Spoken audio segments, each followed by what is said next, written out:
Hindi kawawa ang walang asawa. Ang kawawa yung may asawa ka na pero hindi pinaparamdam sa'yo na asawa ka. Ito ang masasabi ko sa quote na yan. Tama yan, kahugot. Hindi naman kawawa ang mga taong walang asawa.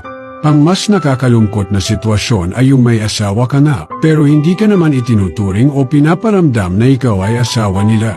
Isipin mo, kahugot. Yung iba akala nila kapag ikaw ay walang asawa, para bang may kulang sa buhay mo. Pero hindi ba? Hindi naman lahat ng kaligayahan ay nakasalalay sa pagkakaroon ng asawa?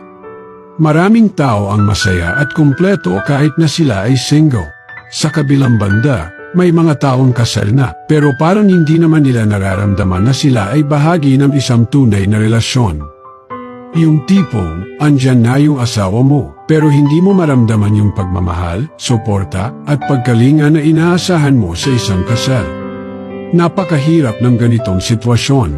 Yung araw-araw, kasama mo ang iyong asawa, pero parang hindi ka naman niya nakikita o pinapahalagahan. Para kang invisible sa loob ng sarili mong tahanan. Ang ganitong uri ng relasyon ay nakakasira ng loob. Imbes na maging source ng lakas at inspirasyon, ito pa ang nagiging dahilan ng iyong kalungkutan at pagkabigo.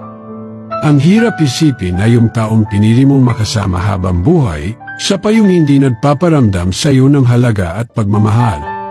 Pero kahugot, hindi ito nangangahulugan na kailangan mong manatili sa ganitong sitwasyon. Mahalaga na malaman mo ang iyong halaga bilang tao at bilang asawa. Hindi mo kailangan magtiis sa isang relasyon na hindi ka masaya o hindi ka pinapahalagahan. Kung nararamdaman mong hindi ka tinatrato ng maayos ng iyong asawa, mabuting kausapin mo siya tungkol dito. Mahalaga ang komunikasyon sa anumang relasyon. Baka sa pamamagitan ng pag-uusap, maaari ninyong ayusin ang mga bagay at muling mahanap ang saya sa inyong pagsasama. At kung hindi na talaga maayos, huwag kang matakot na gumawa ng mga hakbang para sa iyong sariling kaligayahan. Tandaan, mas mabuti ng mag-isa at masaya, kaysa may kasama nga pero hindi ka naman masaya. Kaya kahugot, huwag mong isipin na kawawa ka kung wala kang asawa. Ang mahalaga ay kung paano mo pinapahalagahan at minamahal ang iyong sarili, kasama man o wala ang iba. Salamat sa patuloy na panonood at sana'y meron kang natutunan.